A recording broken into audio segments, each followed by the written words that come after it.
Effect of thermal pollution का क्या effect आता है पूरे बायोलॉजिकल सिस्टम पर, इसके बारे में आज की इस वीडियो में हम पढ़ेंगे। थर्मल पॉल्यूशन क्या होता है, थर्मल पॉल्यूशन के सोर्सेज क्या हैं, इन सब के बारे में हम आपको पहले ही बता चुके हैं। अगर आप ये वीडियोज ना देखे हैं तो इसका लिंक आपको वीडियो के डिस्क्रिप्शन में मिल जाएगा, या फिर आप उसे प्लेलिस्ट से जाकर आप उसे देख सकते हैं। तो आज की इस वीडियो में हम थर्मल पॉल्यूशन क्या होता है, थर्मल पॉल्यूशन के इफेक्ट्स क्या आते हैं पूरे बायोलॉजिकल सिस्टम पर, इसके बारे में पढ़ेंगे।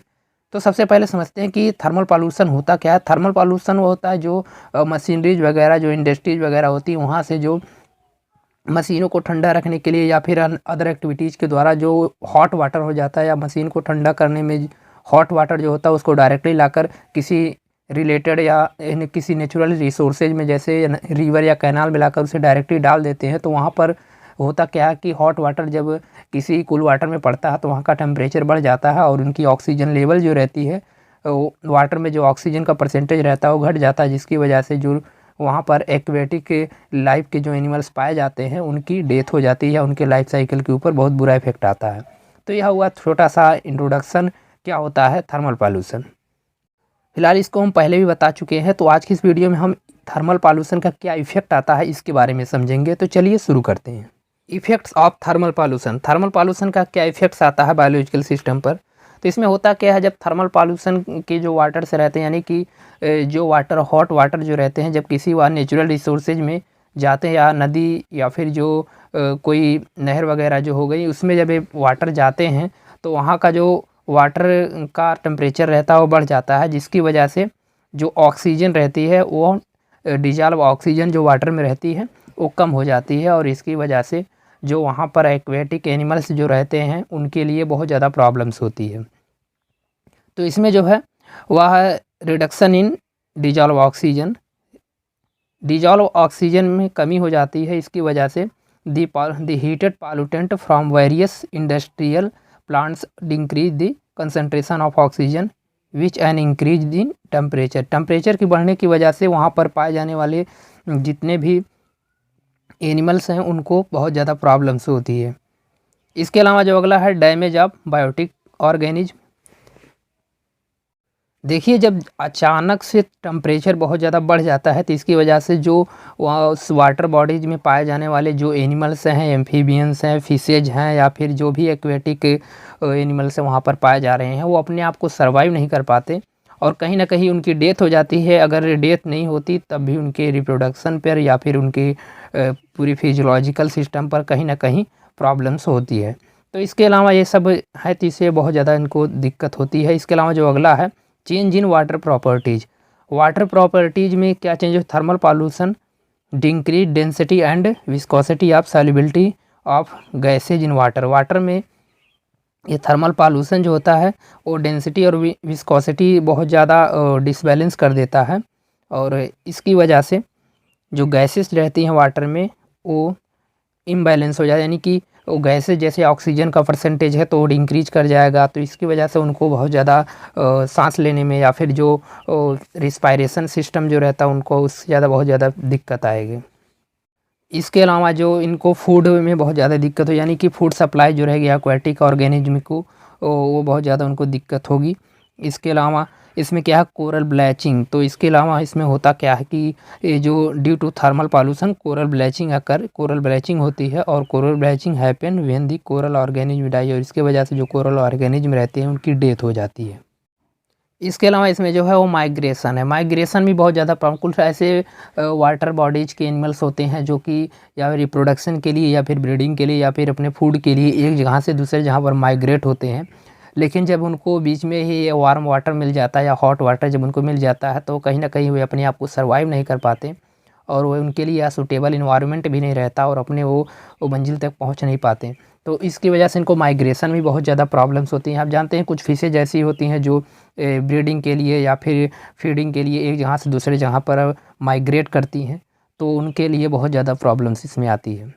इसके अलावा इसमें जो अगला है इंक्रीज टॉक्सिसिटी, यानी कि जो वाटर में जब पॉल्यूशन का जो कंसंट्रेशन है, यानी कि जब कंसंट्रेटेड पॉल्यूटेंट जब रहेगा वो वाटर में जब जाएगा तो वहाँ पर टॉक्सिसिटी को कॉज कर देगा, और वाटर में जो पॉइजन का लेवल है वो बढ़ जाएगा। इसकी वजह से जो वहाँ पर पाए जाने वाले जो भी एक्वेटिक एनिमल्स होंगे उनकी डेथ हो जाएगी।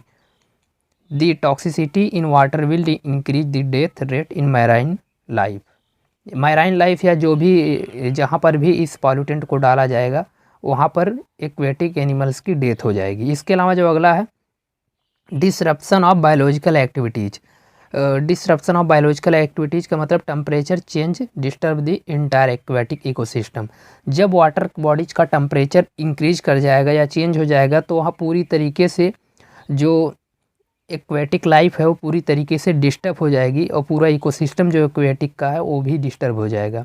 क्योंकि जो टेम्परेचर है, टेम्परेचर की वजह से फिजिकली और मेटाबॉलिज्म और बायोलॉजिकली प्रोसेस जो रहेगा, जैसे रिप्रोडक्शन हो गया, डाइजेशन हो गया, एक्सक्रीशन होगा, पूरी तरीके से एक्वेटिक एनिमल्स जितने भी रहेंगे उनका पूरा फिजियोलॉजिकल सिस्टम जितना है, डेवलपमेंट है, ये सब चीज़ें जो रहेगी पूरी तरीके से डिस्टर्ब हो जाएगी। इसके अलावा इनके रिप्रोडक्शन में भी बहुत ज़्यादा इफेक्ट आएगा। इनकी रिप्रोडक्शन में डिफरेंट आएगा। इसका कारण यह है कि इनके बॉडी में जो डिफरेंट डेवलप स्टेज में इनके बेबीज का डेवलपमेंट हो रहा तो उनके ऊपर भी बहुत ज़्यादा इफेक्ट आएगा। इसकी वजह से बहुत सारे एनिमल्स जो रहेंगे वो एक्सपायर भी कर जाएंगे। इसके बाद इसमें है control of thermal pollution. Thermal pollution को कैसे कंट्रोल करें इसके बारे में, तो थर्मल पॉल्यूशन को कंट्रोल करने के लिए सबसे अच्छा मेथड है कि जहाँ से भी ये हॉट वाटर निकल रहा है, जितने भी इंडस्ट्रीज से जहाँ पर वाटर को यूज करने के बाद जब वाटर हॉट हो जा रहा है तो उसको जब ले जाकर किसी नेचुरल रिसेजर रिवर या कैनाल में उसको डाल रहे हैं तो उसमें कुछ ऐसा कूलिंग सिस्टम लगा देना चाहिए जिसकी वजह से जो वाटर है वो ठंडा हो जाए। उसके बाद फिर जाकर वाटर या नदी या किसी नहर में जाकर गिरे तो इसकी वजह से जो रहेगा वो थर्मल पॉल्यूशन भी नहीं होगा और जो इंडस्ट्रीज के वर्क जो चल रहे हैं वो भी चलते रहेंगे। तो इसमें कुछ पॉइंट दिए गए हैं। To reduce the magnitude of thermal pollution the outlet water through cooling system can be made be discharge in to give up. यानी कि जहाँ से आउटलेट है, जहाँ से पॉल्यूशन का ये आउटलेट है थर्मल पॉल्यूशन का, वहाँ पर कोई कूलिंग सिस्टम लगा देना चाहिए जिसकी वजह से जो वाटर है वो उसका टेम्परेचर जो कम हो जाए उसके बाद फिर जाकर वो किसी रिवर या कैनाल में जाकर जाए तो इसकी वजह से कोई प्रॉब्लम्स नहीं होगी एक्वेटिक एनिमल्स के ऊपर। इसके अलावा और भी इसमें कुछ है, heated water from the industries must treated be before discharging directly into the water bodies. जो हीटेड वाटर है उसको अच्छी तरीके से ट्रीटेड करना चाहिए, उसको ठंडा करना चाहिए और वाटर बॉडीज में डिस्चार्ज करने से पहले। तो यही इसका मेन काम है कि अगर हम उस वाटर को ठंडा कर देंगे तो कहीं ना कहीं जो बायोलॉजिकल सिस्टम है एक्वेटिक या फिर जो वाटर बॉडीज़ का जो सिस्टम बायोलॉजिकल इकोलॉजिकल सिस्टम है वो डिस्टर्ब नहीं होगा। इसके अलावा और भी यहाँ पर मेथड कुछ दिए गए। Heated water from the industries can be treated by the initialization. इसमें जैसे कुछ कूलिंग टावर्स होते हैं, कूलिंग पॉड्स होते हैं, इसको भी लगाकर इन चीज़ों को कंट्रोल कर सकते हैं। तो जैसे कूलिंग टावर्स जो होते हैं, कूलिंग टावर्स क्या होते हैं, एक तरीके के यहाँ जो हीटेड वाटर रहते हैं उनको ठंडा रखने के लिए एक तरीके का यह सिस्टम होता है। और इसके अलावा जो ये कूलिंग पॉन्ड्स होते हैं वह भी इसी तरीके के होते हैं। तो इसमें देखते हैं कूलिंग टावर क्या होते हैं। तो cooling tower transfer heat from hot water to the atmosphere by evaporation. ये कूलिंग टावर्स जो रहते हैं ये हीट को एवापोरेशन के द्वारा एटमॉस्फेयर में ट्रांसफ़र कर देते हैं, तो इससे जो रहता है वाटर ठंडे हो जाते हैं। इसके अलावा जो कूलिंग पॉन्ड्स होते हैं वो क्या करते हैं, cooling ponds are the best way to cool thermal discharge. ये बहुत अच्छे माने जाते हैं थर्मल डिस्चार्ज के मामले में। Cooling ponds are used where sufficient land is available. Cooling ponds का यूज वहीं पर किया जा सकता है जहाँ पर बहुत अच्छी मात्रा में भूमि उपलब्ध हो। Once the water has cooled in the pond it is reused the power plant. अगर इसे वाटर को एक बार इसमें कूल कर लिए जाते हैं, यानी कि जो ये कूलिंग पॉन्ड्स होते हैं एक बार इसमें वाटर को कूल कर लिए ठंडा कर लिया जाता है, इसके अलावा फिर इसको दोबारा पावर प्लांट्स में इसका यूज कर लिया जाता है। इसके अलावा और भी कुछ मेथड है, जैसे आर्टिफिशियल लेक्स लोग बना देते हैं। उसमें क्या करते हैं, इंडस्ट्रीज से जो भी हीटेड वाटर रहते हैं उसको इकट्ठा कर लेते हैं। उसके बाद जब वह ठंडा हो जाता है वाटर तो उसके बाद फिर उसका यूज कर लेते हैं। तो यही कुछ मेथड है। ओवरऑल इसमें यही है कि अगर आप जो थर्मल पॉल्यूशन से होने वाले जो कॉजेज हैं, जैसे जो हॉट वाटर हैं, और अगर उनको हम ठंडा कर दें, ठंडे कर किसी माध्यम से इसे ठंडा कर रिवर या कैनाल में डाला जाए तो इसके बाद फिर उसका रीयूज किया जाए तो इससे जो बायोलॉजिकल सिस्टम है एक्वेटिक लाइफ का या इकोलॉजिकल सिस्टम जो है वाटर बॉडीज़ का वो डिस्टर्ब नहीं होगा और इसे बहुत तरीके से यह कंट्रोल भी हो जाएगा। तो यही सब कुछ मेथड है, इसकी वजह से ये थर्मल पॉल्यूशन को कंट्रोल किया जा सकता है। तो आज की इस वीडियो में हमने थर्मल पॉल्यूशन का क्या इफेक्ट आता है बायोलॉजिकल सिस्टम पर या फिर जो इकोलॉजिकल सिस्टम पर, इसके बारे में, और साथ ही साथ जो कंट्रोल थर्मल पॉल्यूशन को कैसे कंट्रोल करना है इनके बारे में आपको बताया। तो अगर आपको यह वीडियो इन्फॉर्मेटिव लगी हो तो इसे लाइक करना ना भूलें, साथ ही साथ चैनल को सब्सक्राइब जरूर कर लें।